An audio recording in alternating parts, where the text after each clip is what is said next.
Hi, my name is Jack Rosinski and I make videos on the internet. 2 years ago, I made a series of 3 videos going over what my vision for the Star Wars prequel trilogy would have been.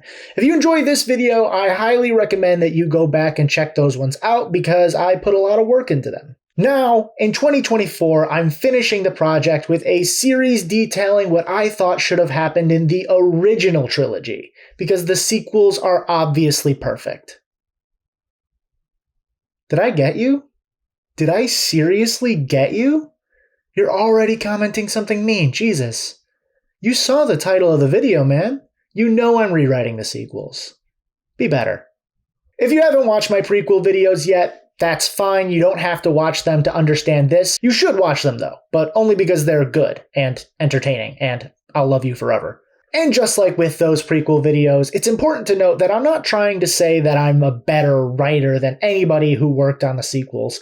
Thousands of people put their hearts and souls into those movies, and their effort is worth a whole lot more than some dumbass with Premiere Pro, Microsoft Word, and a camera. I just want to know what these movies could have looked like if more thought was put into them than just more Star Wars equals more money. On that note, the biggest problem I'm trying to correct here is a lack of planning, which is the glaring flaw of the sequels. If you don't believe me, praise them on Twitter, and every incel around the globe will tell you so. Why does this story need to continue? That is the #1 question the sequel trilogy fails to answer. So I thought about all the dangling threads left over from the original and prequel trilogies and tried to fit them into a new cap for the entire saga. The main thesis of that cap is, what's stopping all of this from happening again? It seems like the galaxy is destined to be in constant conflict due to the binary nature of the Force and its consequences. Because I came up with a brand new thesis for this trilogy, you'll see that unlike with my prequel videos,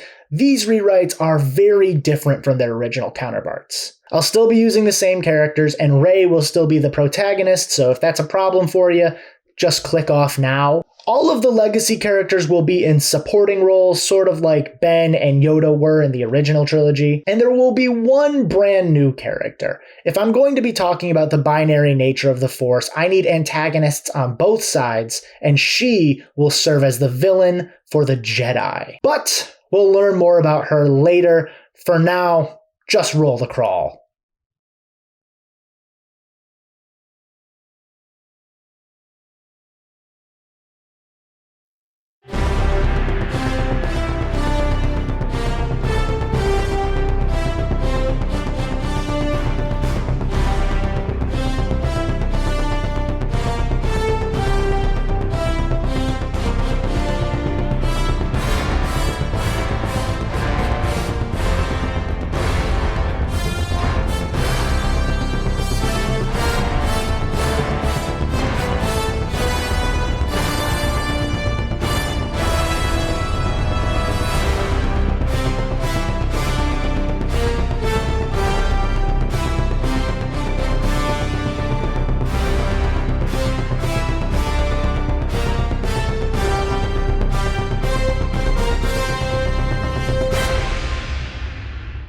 The sequels open on a jungle planet called Igel. In one of Igel's cities, giant bonfires ringed by ape-like aliens light up the dark. Standing on a roof watching the festivities are 2 Jedi, Rey and her master, an alien named John. But it's John spelled J-A-H-N, not J-O-H-N or J-O-N, because I wanted to make it like Star Wars-y. So the first big change to the sequels comes right away. Rey is already a Jedi at the start of the story. She's still around the same age she was in the actual sequel trilogy, around 19, but she is still a Padawan for reasons we'll know later. I just thought it was important to have Rey be a Jedi at the start of the story. It means she doesn't have to enter the plot can just kinda happen. We spend a little bit of time showing Rey and John's father-daughter-like relationship before his communicator starts beeping rapidly. Before he can answer, however, the city is bombarded by TIE fighter cannons. A massive Star Destroyer has entered the orbit, and from the deck, blue raspberry-ass Grand Admiral Thrawn stares down at the planet with a smile. So quick confession, I didn't finish the first book in the Thrawn trilogy. I didn't like it. It was kind of boring. It just didn't feel like Star Wars. I didn't like it. I'm sorry, EU fans. I didn't like it. But considering that these sequels are taking the place of the extended universe, I thought it was important to include at least some of the characters from that universe. For this movie, it's going to be Grand Admiral Thrawn. I don't know if this is actually going to appease the EU fans or make them matter because I mischaracterized him. I don't know that much about the character. I did some research for this video, but obviously I couldn't finish the book, so hopefully it goes well. A hooded figure beside Thrawn asks for permission to go with the ground assault. The Grand Admiral allows it, but warns him not to take things too far. On the surface, Rey and Jon are trying to help the Iglians as shuttles of stormtroopers land all around them. I want Thrawn's stormtroopers to look different somehow. I don't want them to just look like the normal stormtroopers from the original trilogy or the slightly redesigned ones from the sequel trilogy. Something different, something cool, and I don't have any experience with character design, so if anybody seeing this video wants to take a shot at it, here is my information, send it to me, and I could include you in the next video. The Jedi defend the citizens from the attack until Jon spots the hooded figure with his red crossblade lightsaber. Yup, this is Ben Solo, who I realize is kind of doing the exact same thing he did in The Force Awakens. But I promise he's different. For example, he doesn't wear a mask, okay? And he doesn't go by Kylo Ren. He goes by Kylo Ben. Not really. It's just Ben. Anyway, Jon tells Rey to deal with the stormtroopers while he duels Ben. Here we see that Rey is a proficient fighter, but she struggles when using the Force. She handles business with a lightsaber, but falls flat on her face when trying to force push a stormtrooper away. We see Jon and Ben battle mostly from her POV, and it is clear that Jon is losing. Ben is younger, faster, more skilled, but the Jedi Master is able to hold his own for a while. They battle around the massive bonfire until Ben is able to get Jon on his knees. Rey sees this and runs as fast as she can to help her master. Jon grabs Ben's hand and his face twists into something like surprise. From Rey's perspective, we hear him murmur something like, "I understand," just before Ben plunges his lightsaber into the Jedi's chest. Rey screams, but Ben flings her away with the Force without even turning to her. A stormtrooper comes to finish her off, but when Rey opens her eyes, he's lying on the ground. She sees the other troopers loading back into the shuttles, and one lingering staring at her. But she doesn't have time to question what that means because she goes to find Jon's communicator. She calls for help, telling them that Igel has been attacked, but the person on the other line says, "Yeah, there's chaos everywhere in the galaxy right now." Rey asks why, and the person on the other line says, "Didn't you get the transmission? Luke Skywalker is dead." Dun, dun, dun.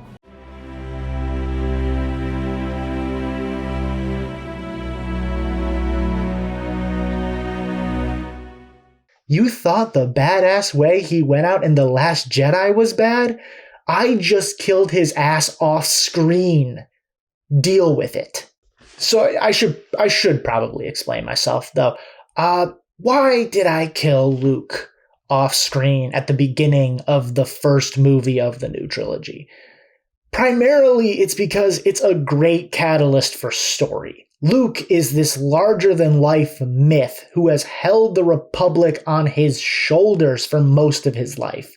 The reason that so many villains don't attack is because they know Luke Skywalker is around. But once he's dead, that makes it open season. Suddenly, everybody is going to be taking their shot. And that is why Thrawn attacks now. Luke dies, Thrawn attacks. That is going to be the catalyst for everything moving forward in this story. It's all about the new generation taking up the reins, because the old generation was holding the fort for so long that people got complacent. I promise you will see Luke in this trilogy, but, not alive. Ben returns to the ship and asks Thrawn if he got what he needed on the other side of the planet. The Grand Admiral opens a coded map and explains that it's the first step in rebuilding the Empire. The first step in realizing Ben's grandfather's dream. So this is the moment where the audience would realize that Ben is Vader's grandson. They wouldn't know that up until this point. You do, obviously, because you're watching a rewrite of The Force Awakens. If that was a surprise for you, I'm sorry, but the movie's almost 10 years old. They still wouldn't know whether he's Luke's son or Leia's son or maybe the progeny of one of Vader's side chicks, because you know he was hitting up those Dathomir babes on a lonely night. From there, we wipe to see Rey sleeping on a New Republic shuttle. She's having a nightmare about a young girl walking through a market calling for her parents, but no one comes. She runs into a hooded, shadowy figure with dark red eyes. She turns but runs into another shadowy figure, this one with bright green eyes. They slowly envelop around her, squeezing the light out of the scene until Rey wakes up in her cabin, covered in sweat. A little while later, they arrive at the seat of the New Republic, New Alderaan. A lot of news in this trilogy. New Alderaan, New Republic, New Jedi Order.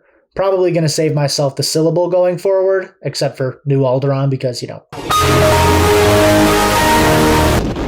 Little bit of lore for you lore lords out there. The first major project of the New Republic was building a planet using Death Star tech for all the people displaced by the Empire. Leia spearheaded the project, and it was basically the only thing she got done before her parentage was made public and she was ousted from office. While the planet is artificial, it still has like an organic crust, so it has like oceans and forests and canyons and all that shit. The idea of building a planet was about the coolest sci-fi concept I could come up with, so I had to throw it in here. On New Alderaan's surface, Rey is met by Koya Nur's assistant and pilot, Poe Dameron. Poe is a young former Republic soldier who was assigned to Koya's desk after he accidentally destroyed an experimental new spaceship while trying to test its limits. He's essentially Maverick from Top Gun, except a little bit taller and not as much into Scientology. Poe tells Rey that Koya wants to meet with her immediately after Luke's funeral. So you don't get to see him die, but I am going to show you his funeral. Okay? Cool? No? Okay. Luke's funeral is held within the new Jedi Temple, which is massive and beautiful and marble and pretty fucking dope if you ask me. Here we get to see Koya Nur for the first time, who, if you haven't guessed, is our new character and our Jedi antagonist. She is an alien, but I want her to be a new species of alien so that she stands out among the crowd. But just like with the Stormtroopers, I have no experience with character design, so if anybody wants to take a shot at designing Koya Nur, please do so and send it to me. You might get included in the next one of these videos, but for now, I'm just going to use footage of Gamora because she kind of just fits the vibe that I am going for. Koya gives a eulogy for Luke that is very nice at first, but quickly devolves into her ranting about how much she hates Ben and wants to hunt him down. Leia steps in and finishes the eulogy with Han, Chewie, R2, and 3PO at her side. It's beautiful. It's a tearjerker. I didn't write it because I didn't want to, but I promise, it's a tearjerker. You would have been crying. You would have been weeping in the theater. After Luke's body is burned, Rey is led deeper into the temple by Poe. Before we see more, though, we get a quick scene on the Imperial side of things. Thrawn is holding a meeting with the other warlords of the fallen Empire with Ben at his side. He explains that with what he's just received, their forces will become stronger than ever. The other warlords demand to know what Thrawn is after, but he refuses to give it to them, has Ben kill all of them, and then takes control of all of their forces.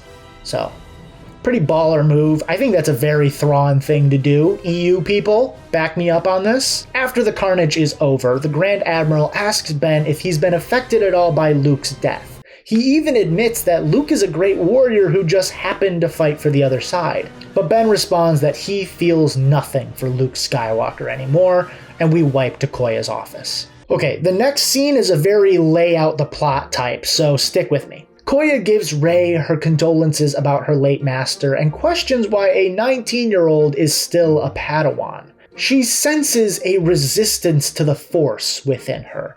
Rey cannot give herself completely to the Jedi way because she's still holding on to one of her major attachments, her parents. She was abandoned at the Jedi Temple when she was 8 years old by her parents, who claimed that they were running from something, but Rey never found out what that was. So basically, her entire Jedi training has been spent hoping that one day she could save her parents. Rey is ashamed of this, but Koya doesn't look down on her for it, because she only became a Jedi after her entire community was wiped out by an Imperial remnant shortly after the Battle of Endor. She goes on to say that she wants to take over as Rey's master to give her the tools she needs to help her parents. Rey is shocked because even though Koya is now the leader of the Jedi Order, she has never taken on an individual student. The Jedi Master further explains that her encounter with Ben was a major reason for her making this decision. Ben had no reason to spare her, but he did, and she needs to know why. If you haven't noticed yet, our new character is a teensy little tiny bit obsessed with Ben Solo, which will drive her character for the next 3 movies. From there, Koya brings in Leia, Han, and 3PO to expose the shocker that Ben is their son.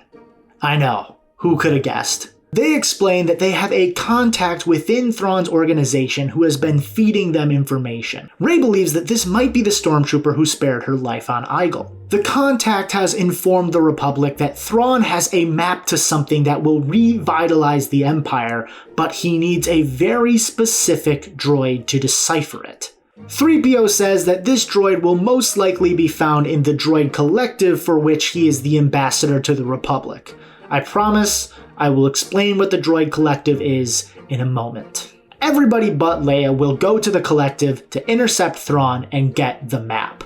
I know that sounds like a lot of characters, but I promise we're mostly going to focus on the new ones. Later on, we see Rey meditating in her room at the Jedi Temple. She's plagued by flashes of her parents and the day they abandoned her, but it is the voice of Luke Skywalker softly telling her that she's more important than she knows that jolts her awake. Standing behind her is Poe, and they have a short moment of bonding over their nervousness for the mission. After he leaves, Rey returns to meditating, but as she closes her eyes, we cut to Ben opening his. He goes to Thrawn and informs him that the Republic knows where they're going. Thrawn only smiles and says, "Of course they do. That's what's going to make this next part so much fun."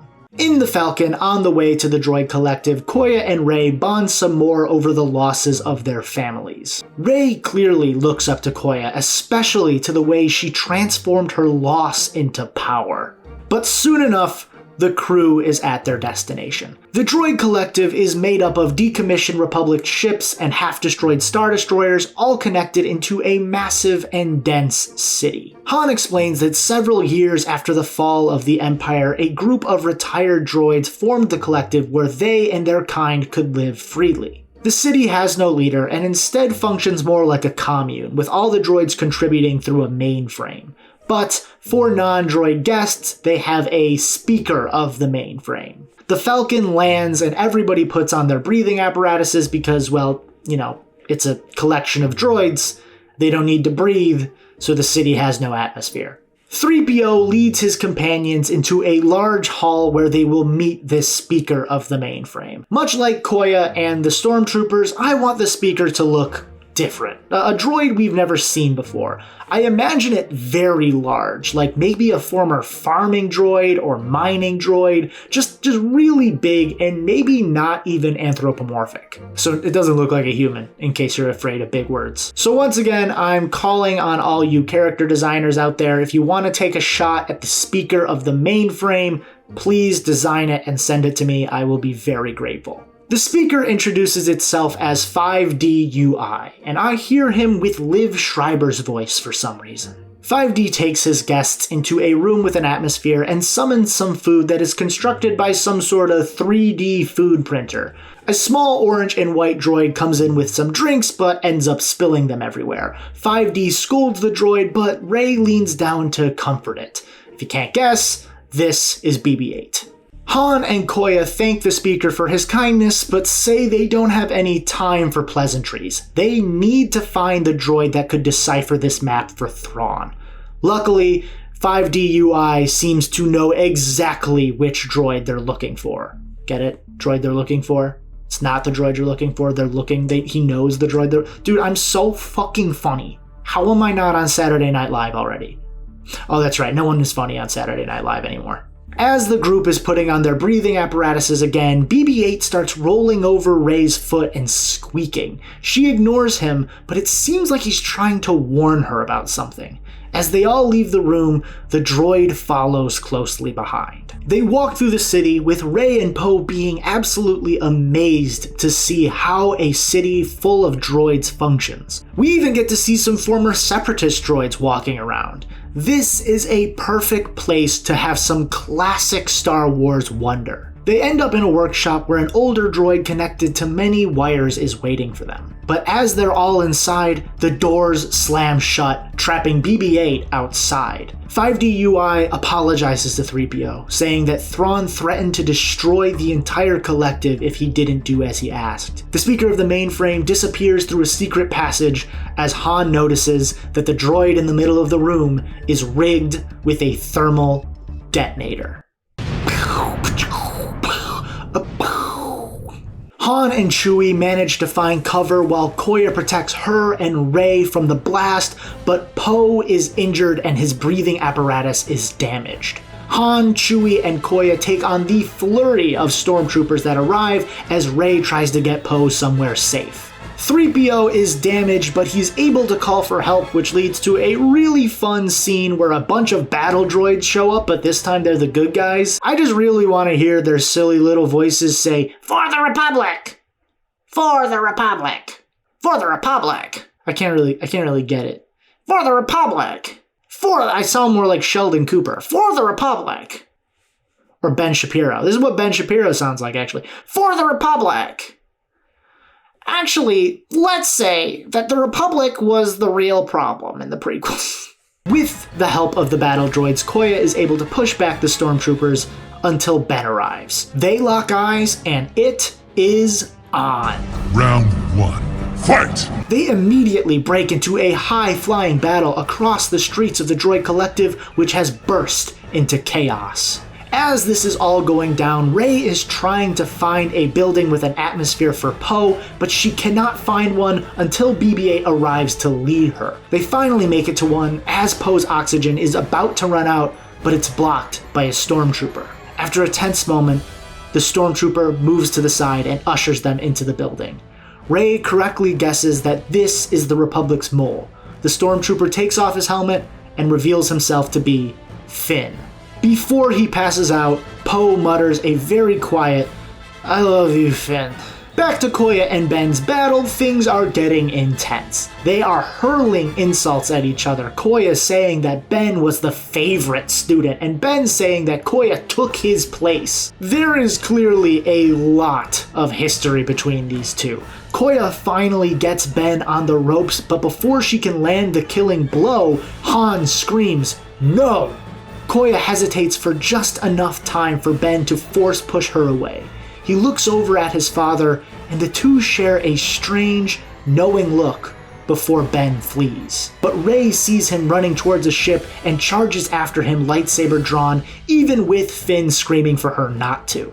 She tries to attack him, but Ben is able to quickly disarm her. He stares at her for a moment and then knocks her unconscious with the Force. Which, I'm pretty sure that's something they can do, right? They can just knock you unconscious. They can just like squeeze your brain, that'll do it.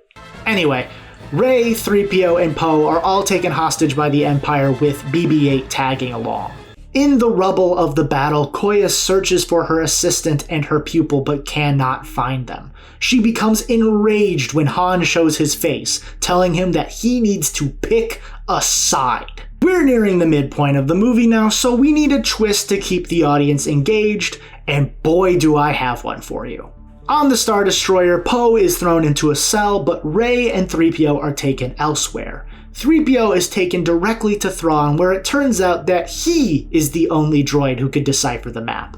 Thrawn threatens to kill both Poe and Rey if he doesn't comply, so 3PO does as he's asked. Rey is brought into Ben's room by a pair of stormtroopers who he angrily orders to leave as soon as they drop her. He walks over and stands over the young Jedi menacingly, before offering her a hand. She reluctantly takes it, and when she's on her feet, he says, "So I see the Republic has been getting my messages." At first, Rey thinks that Ben was purposefully using Finn to misdirect the Republic, but Ben says no. He is the mole. Yeah, that's right.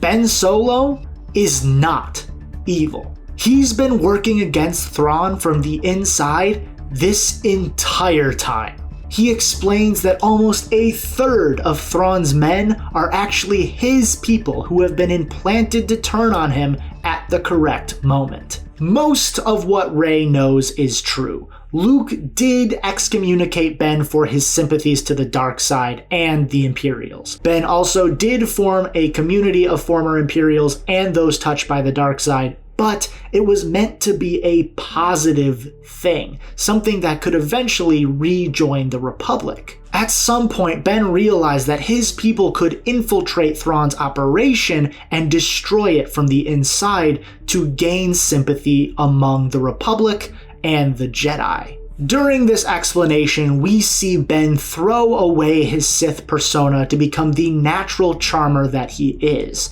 He's no longer Hayden Christensen at the end of Revenge of the Sith. He has that charisma that he got from his mother, his father, and his uncle. Rey, however, is not fully convinced, and she confronts Ben for killing her master.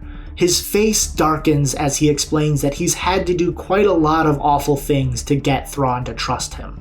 But Jon knew what he was dying for. He sensed it a moment before he was killed. This isn't enough for Rey, who calls him a monster as Finn bursts into the room. He's happy to see that Ben has told Rey, but something much more important has come up. Thrawn has his map. Rey asks what Thrawn is even after, and Ben explains, clones.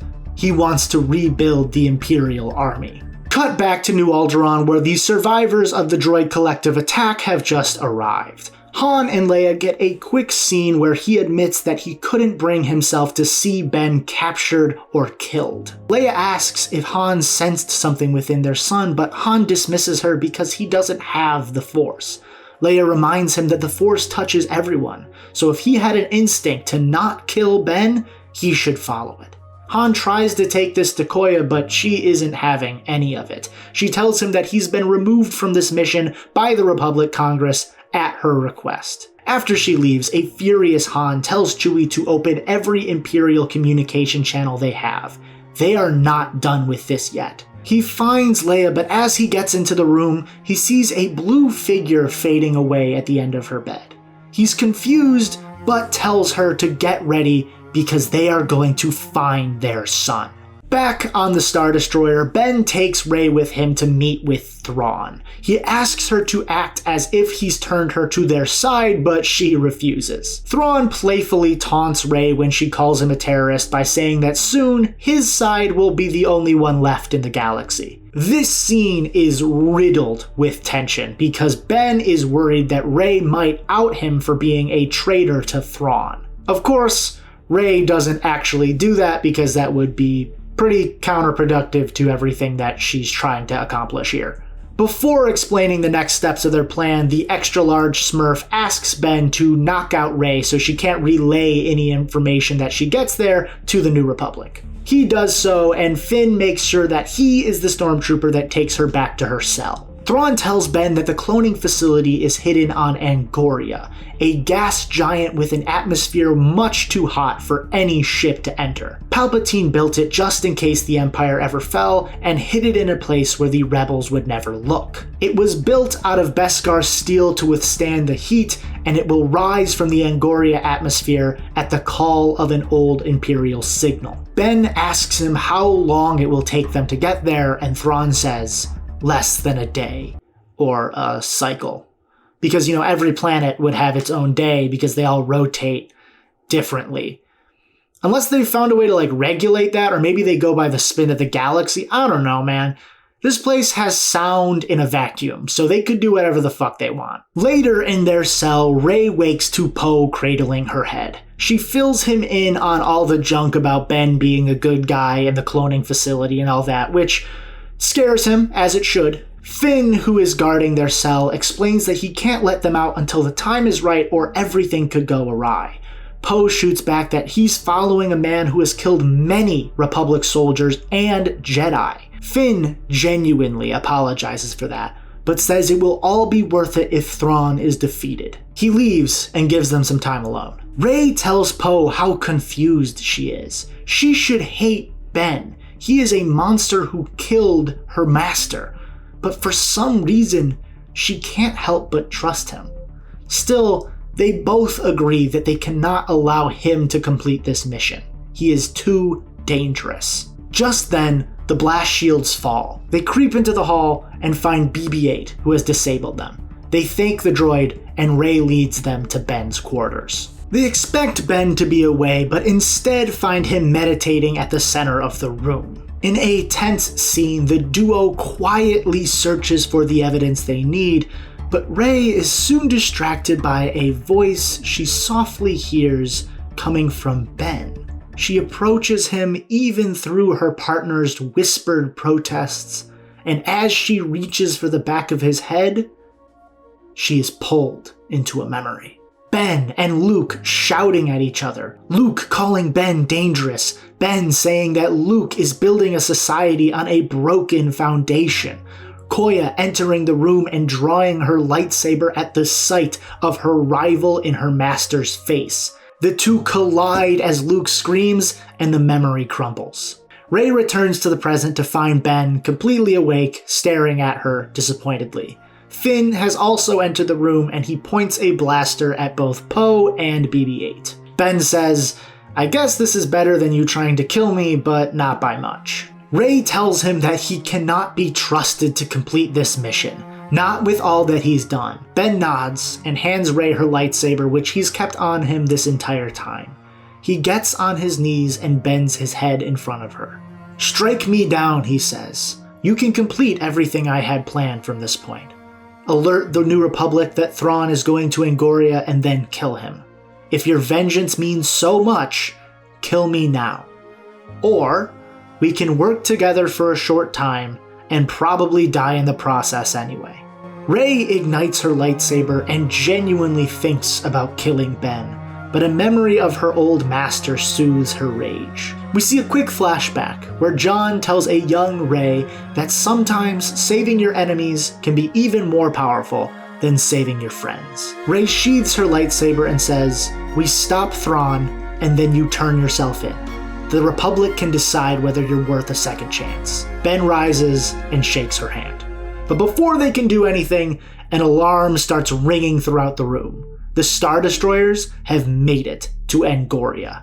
This planet is a massive blue and black gas giant with a burning atmosphere. Ben tells Finn and Poe to alert the Republic while he and Rey go after Thrawn. He also tells Finn to signal to their people to start taking down the Star Destroyers from the inside. Of course, Poe can't be seen running around the Star Destroyer in his very Republic clothing, so he takes on a Stormtrooper one-on-one to get his armor. It's a lot like that scene in Iron Man 2 where Happy is fighting the one guard while Black Widow kicks like 30 asses behind him. It's like the one really good scene in that movie.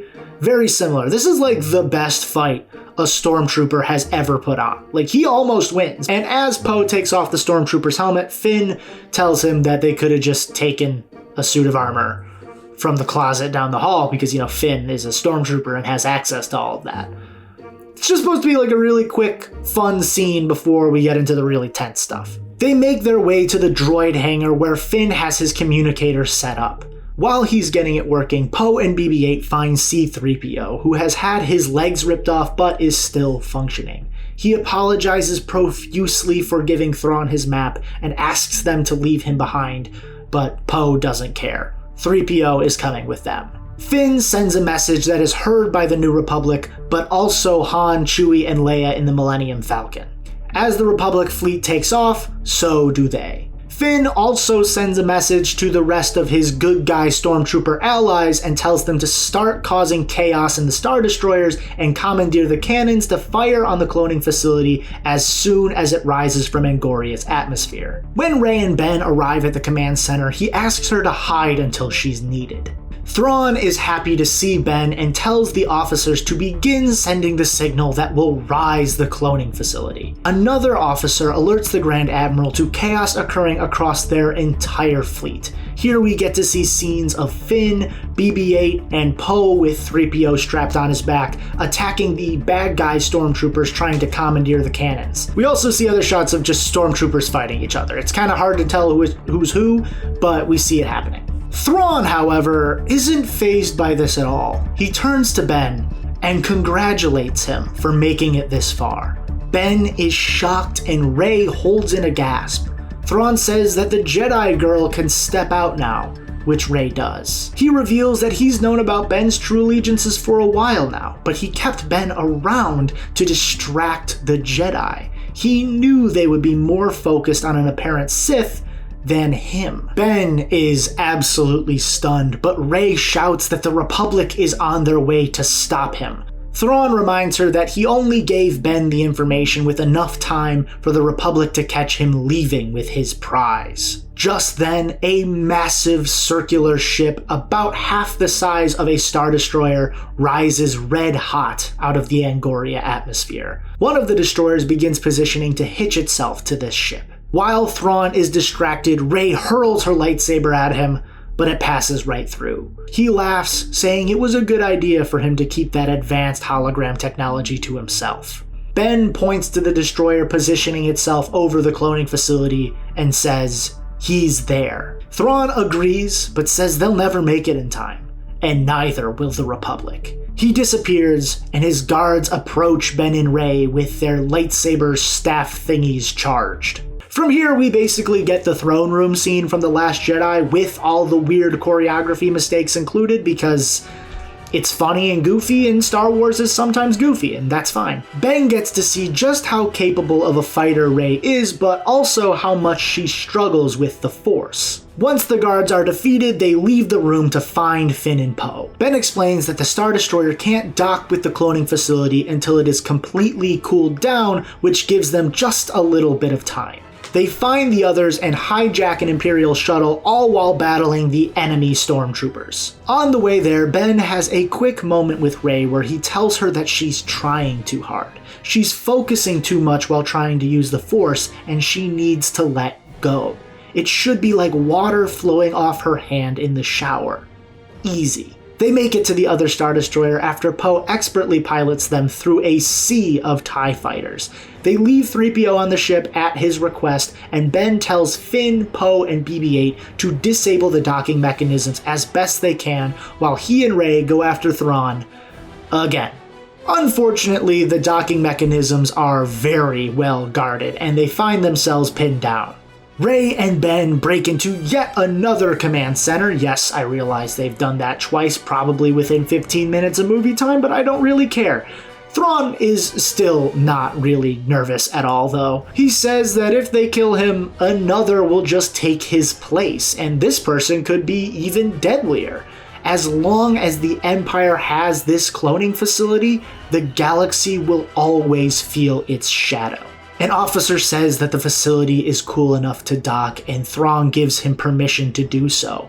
Ben and Rey jump at him, but he has more Praetorian guards. BB-8 tries to sneak through the horde of stormtroopers protecting the docking mechanisms, but even he can't get through. The few cannons commandeered by Ben's forces have no effect on the Beskar armored cloning facility. All seems lost as the cranes extending from the Star Destroyer are about to make contact with the facility. But then... one of the cranes explodes. Thrawn is aghast. Ben smiles and says, "You planned for a lot, Grand Admiral, but you didn't plan for the Millennium Falcon." Han, Chewie, and Leia fly past the Star Destroyer and turn to take another run at the other cranes. Just then, the Republic fleet arrives behind them. Republic forces begin invading Star Destroyers, so Ben orders his stormtroopers to take off their helmets so the Republic knows they're on their side. While he's distracted, Thrawn gets away and Rey chases after him, with Ben not far behind. The Republic forces have a hard time getting through the TIE fighters to disable the other cranes, but luckily, Finn and Poe come through on the inside and shut them down. Thrawn sees his prize falling away and demands that the pilot go after it, even if it means they burn up in the atmosphere. The Star Destroyer dives to catch the cloning facility, and things begin to heat up. Rey and Ben finally corner Thrawn in a large windowed room showing the burning atmosphere of Angoria outside. He starts to monologue at them again, but then suddenly freezes. He drops to his knees and reveals Koya standing right behind him. She tells Ben to surrender, but before he can answer, Rey jumps in front of him. She explains that Ben has been on their side this entire time and that they couldn't have stopped Thrawn without him. She begs Koya to bring Ben and his people in peacefully. Ben adds that his people are the ones without the helmets. The Jedi Master thinks for a moment, brings her communicator to her lips, and tells all Republic forces to eliminate or capture all Imperials regardless of what side they claim to be on or whether they wear a helmet. Poe and Finn hear this and immediately spring to action. Poe uses Finn's communicator to hail the Falcon and tell Ben's parents that their son just helped stop Grand Admiral Thrawn. Both Han and Leia tear up as they realize that their son truly is still a good guy. The chaos only grows worse with Republic forces now firing on everyone as Finn tries to get as many of his people out as possible. Ben screams that Koya can't do this, but she shoots back that Ben is personally responsible for the deaths of many Republic soldiers and Jedi Knights. Ben says that many more would have died if he hadn't stopped Thrawn, but Koya doesn't care. She lunges at him, but Rey blocks it with her own lightsaber. Koya tells Rey how disappointed she is that Rey fell for Ben's lies. She thought they connected over their hatred of Imperials. She says, "They never told you what your parents were running from, but I will. It was people like him, Imperials. They would have hated the way you turned out." Rey reacts with rage, but Koya easily tosses her to the side and goes after Ben again. No more insults this time around. They are completely silent, focused on killing each other. The fight takes them from room to room all across the now burning red Star Destroyer. Rey tries to follow them but finds Thrawn crawling away. She stands over him and tries to knock him out with the Force like Ben did with her earlier. When she can't immediately do it, Thrawn chides and laughs at her. But she thinks about her parents' abandonment and her time as Jon's Padawan, and uses that emotion to guide the Force, knocking him unconscious. Then she follows after them. Koya and Ben end up in the hangar where the main battle is going on. Rey joins Finn and Poe just outside 3PO's shuttle. They need to get out of this Star Destroyer before it falls so far into the atmosphere that they all burn up and, turn into chicken McNuggets. Rey doesn't want to leave without Ben and Koya, but Poe says that it might be better for the galaxy if they're on the Star Destroyer when it falls and burns. With a dramatic swing, Koya cuts off Ben's hand. She has him on the ground exactly where she wants him. She says that she's going to make a martyr out of him. But before she can make good on those words, an explosion rips apart the ground to her side. The Millennium Falcon pulls into the hangar. Han and Leia run to their son's side and have a tearful reunion where he apologizes for leaving them. As they're dragging him back to the Falcon, Koya gets back up. She screams to Han, "What do you think you're doing?" Han turns to her and says, "I'm picking a side." She tries to charge them, but Rey steps forward and pushes her back with the Force, surprising even herself with the ease with which she does so. Leia sees this and makes a decision. She looks at Han and tells him that she can't go with them. The Force is calling her elsewhere. She tells him to take their son as far away as he can. She will find them again somehow. She gives them both a kiss and joins a very surprised Poe, Finn, and Rey in their shuttle. Both ships make it out of the Star Destroyer and head in opposite directions, and just before it falls into the Angoria atmosphere, Koya also makes it out. But Thrawn dies. So, if you were expecting him to be the main villain of this entire trilogy, no, he's done. I'm using him for one movie. He gets one movie. I'm sorry. He gets one movie. On the Falcon, Ben hears from one of his men that they've managed to commandeer a Star Destroyer. He tells them to get into hyperspace and meet him at one of their emergency locations before collapsing from exhaustion. He stares outside at the remnants of the final battle with a very Anakin-like air to him. There is something dark brewing in the young Solo boy. On the other shuttle, Rey asks Leia why she came with them, but the former princess ignores her and gives Poe some coordinates to a safe place where they can hide out. They arrive on a green island surrounded by rocky ocean that's inhabited by alien shepherds that look like small, upright horses. I call this species Lil Sebastians. That is a Parks and Rec joke, which I realize makes me look like a millennial. I promise I'm not. When they exit the shuttle, Leia smiles and says that she can feel him there. Poe and Finn are confused, but Rey understands. She follows Leia to a cliff where a ghostly blue figure is waiting for them. Luke Skywalker. He thanks Leia for bringing Rey there, which confuses the young Jedi. Why is she so important? Luke looks at her and says, "The galaxy is about to fall into its final war. And you, Rey, are the only one who can stop it." We pull out to a wide shot of an incredulous Rey staring at the Force ghost of Luke Skywalker, and that is where we end Episode 7, The Fallen Jedi. So that is my script for Episode 7, The Fallen Jedi. I am so sorry it took me so long to get to this. I actually wrote an entirely different script about halfway through last year, so it was still late when I wrote that one. And I filmed it. I ended up actually losing that footage, which I think was for the best because I didn't like it. I just filmed it thinking I had to do it, but I didn't like the script. That script still had a lot of the same elements. Ben starting off evil, but turning out to be good. Koya, Luke being dead, all that was already in the story. So I want to know what you think about, Ben's new character arc, the changes to Rey, the changes to Finn and Poe. How do you feel about Koya? You can angrily yell at me about Luke being dead. I don't give a fuck. I promise he shows up so much more in the next 2 episodes. Speaking of the next episode, you can expect a lot of things. We're really going to be delving deep into the dark side here.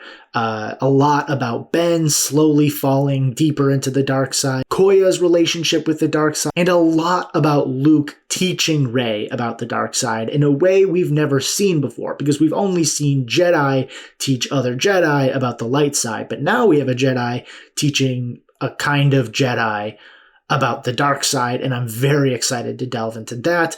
Hopefully that video will be out to you before the end of the year. That's my goal. I'm not setting. I have other things to worry about. So do all the things you normally do, like, subscribe, comment what you think I did wrong, because I'd love to hear it. And especially if you have any character designs for Koya Nur, the new stormtroopers, or the speaker of the mainframe, I would absolutely love to see those. Okay, bye.